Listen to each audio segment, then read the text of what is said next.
இப்போ நடந்துட்டு இருந்தது என்ன?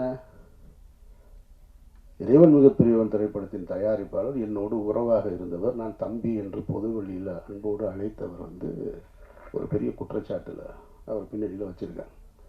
இதில் எதையாவது நான் மறுக்க முடியுமா? அவர் யாருன்னே எனக்கு தெரியாதுங்க, அவரை நான் பார்த்ததே இல்லைங்க அப்படின்னு சொல்ல முடியுமா? சொல்ல முடியாது. அவர் எனக்கு தெரியும். எவ்வளோ வருஷமாக தெரியும்? 10 ஆண்டுகளாக தெரியும். அவருக்கும் எனக்கும் தொடர்பு இருக்கா? ஆமாம், அவருக்கு எனக்கும் தொடர்பு இருக்குது. நீங்கள் சொல்கின்ற அவர் மீது காட்டுகிற குற்றத்தோடு தொடர்பு இருக்கான்னு கேட்டால் இல்லைடா வெண்ணைகளான்னு தைரியமாக சொல்லுவேன். அந்த தைரியமும் திமிரும் எப்பயுமே என்கிட்ட இருந்துக்கிட்டே இருக்கும். அப்போ நீ குற்றச்சாட்டை நீ அந்த அந்த சந்தேக நிழல் என் மீது விழவில்லது தப்பு கிடையாது. ஆனால் தீர்ப்பு எழுதுறீங்க பாருங்க, அது ரொம்ப ஆபத்தானது.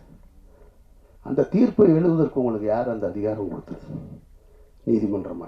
நீங்கள்லாம் நீதிபதிகளா? எந்த அடிப்படையில் கொடுக்குறீங்க? தினம் ஒரு செய்தி, தினம் ஒரு செய்தி, தினம் ஒரு செய்தி.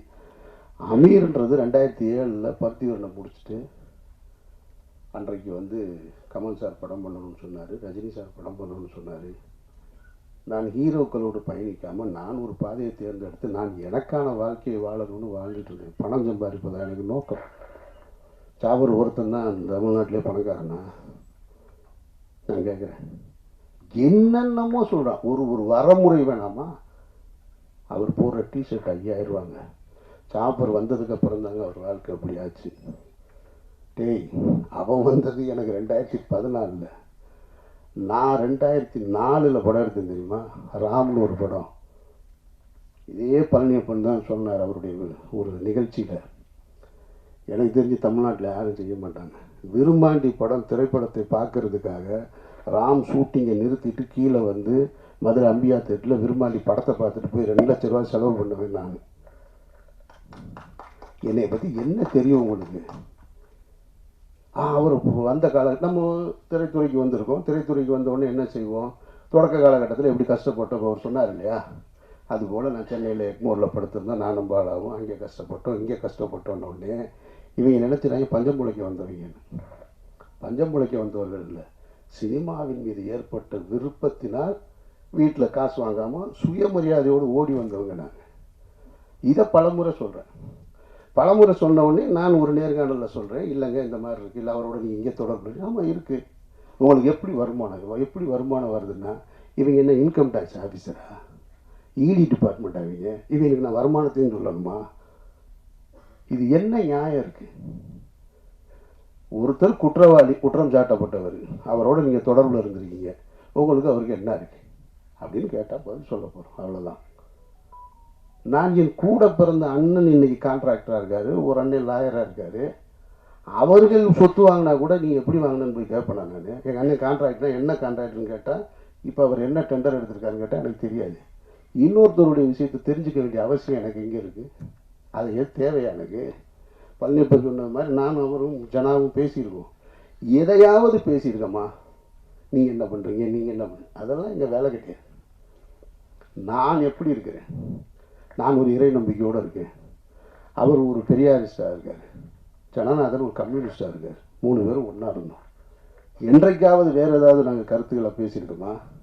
பணம் எப்படி சம்பாதிக்கிறேன்னு? பணம் சம்பாதிக்கிறதுக்காக வரல நான். பணம் சம்பாதிக்கிறதுக்கு நான் வரலை. என் வாழ்க்கையை என் விருப்பம் போல் வாழணும்னு இந்த நிமிஷம் வரைக்கும் நான் ஆசைப்பட்டுக்கிட்டு இருக்கேன். இப்போ சொன்னாங்க பாருங்கள், இந்த படத்துக்கு பின்னாடி நான் நிறையா படம் பண்ணுவேன் அது இதுன்னு. நான் இப்பவும் சொல்கிறேன், நான் இந்த படத்தை நம்பி இல்லை, உயிர் தமிழுக்கு நம்பி இல்லை, மாயவளையை நம்பி இல்லை, இறைவன் மிகப்பெரியவனை நம்பி இல்லை, சந்தனத்தேவனை நம்பி இல்லை. நான் ஒரு மனிதனாக வாழணும்னு ஆசைப்பட்டு என்னுடைய கடைசி காலம் வரைக்கும் நான் விரும்பிய வாழ்க்கையை வாழணும்னு ஆசைப்பட்றேன். என் வாழ்க்கையை நான் அப்படி தான் பயணிக்கிறேன்னு நினைக்கிறேன். சினிமாக்காரனாக பயணிக்கணும், பெரிய தொழிலதிபராக வாங்கணும், கார் வாங்கணும், பங்களா வாங்கணும், ஒரு நாளும் ஆசைப்பட்டதில்லை. சிக்கலான காலகட்டத்தில் இப்போ நீங்கள் எல்லாம் சொல்லியிருப்பாங்க, அவருக்கு ஒருத்தன் சொல்கிறான் 10 ஆண்டுகளாக அவருடைய குடும்ப செலவு பூரா அவர் தான் பார்த்துக்கிறார், ஒருத்தன் ஆஃபீஸ் அவர் தான் ரன் பண்ணுறாங்க, என்னென்னமோ சொல்கிறேன்.